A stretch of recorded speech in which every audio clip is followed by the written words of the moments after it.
In this next slide, I am integrating the use of classroom visuals.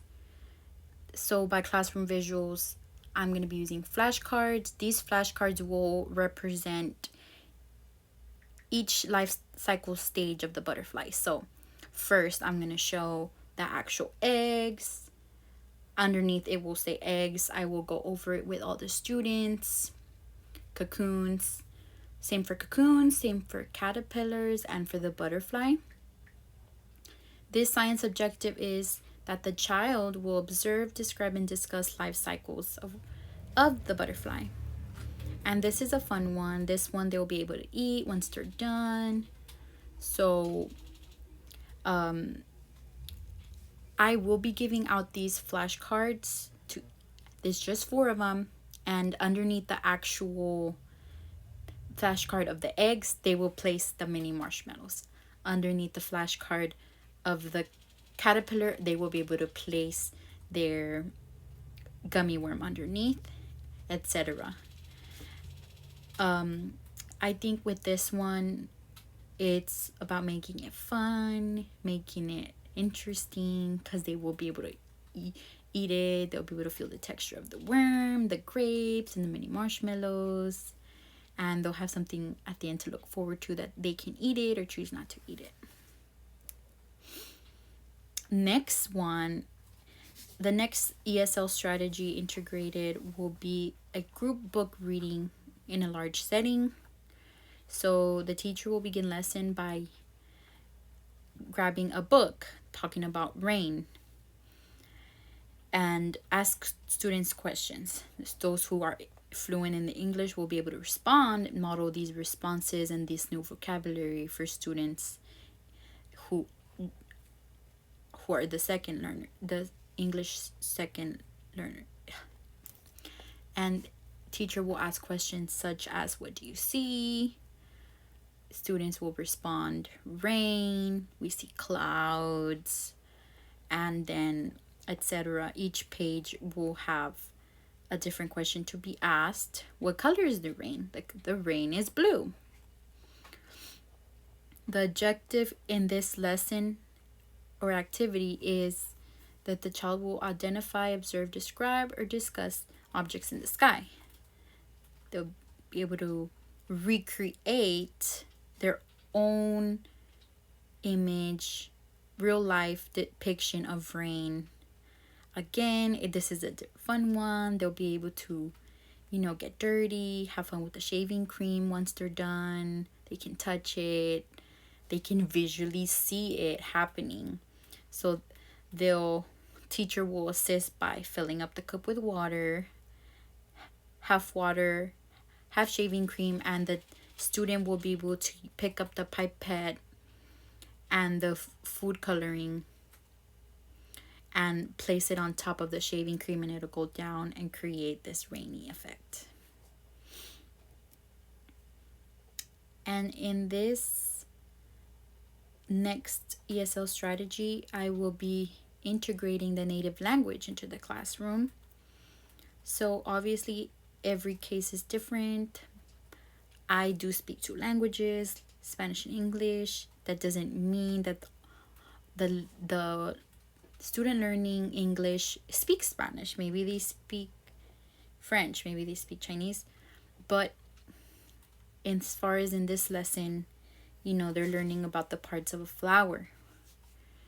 I will again utilize the flashcards, but in this case, I'll have the name in English, let's say STEM in English, STEM in Spanish or French, whatever the language may be. The objective here will be that the child will identify the basic parts of the plant and the animal. They will have a true life depiction of the plant. I'll place the plant inside of the white bin. Then they'll have their activity sheet, cut out the parts, and they'll be able to accurately place them, and they will work with a partner so they can help each other out. And then they'll be able to color, so they'll color the petals red as the plant that I used in this instance. So the science objective: identify basic parts of plants, materials, a plant bin, activity sheet. Learners will observe and identify different parts of the plant while working with another student, and they'll get to cut and paste the names in the empty boxes. The last activity will be about learning about the difference between fast and slow. The name of the strategy used here are gestures. Teacher will use hand-arm gestures in front of a whole group to model what fast and slow mean. And students will follow along using their pool noodles. So the teacher will get the pool noodle, cut it into small pieces for the students to hold. And the teacher will be participating as well. She'll sit down in front of the student, hold the 2 pieces of the pool noodle. So we're going to start with fast. They're going to hit it fast. Freeze. Slow.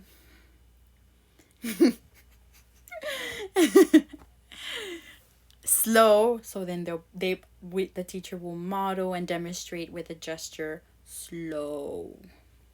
So this one's a little bit more hands-on.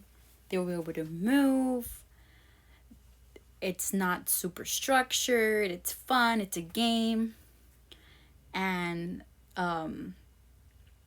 they will get to have different colors to see of the pool noodles, and we can have some music playing in the background, and this will be more of a fun activity to still learn a concept fast and slow, using the gestures to show what do those 2 words mean to the English learner.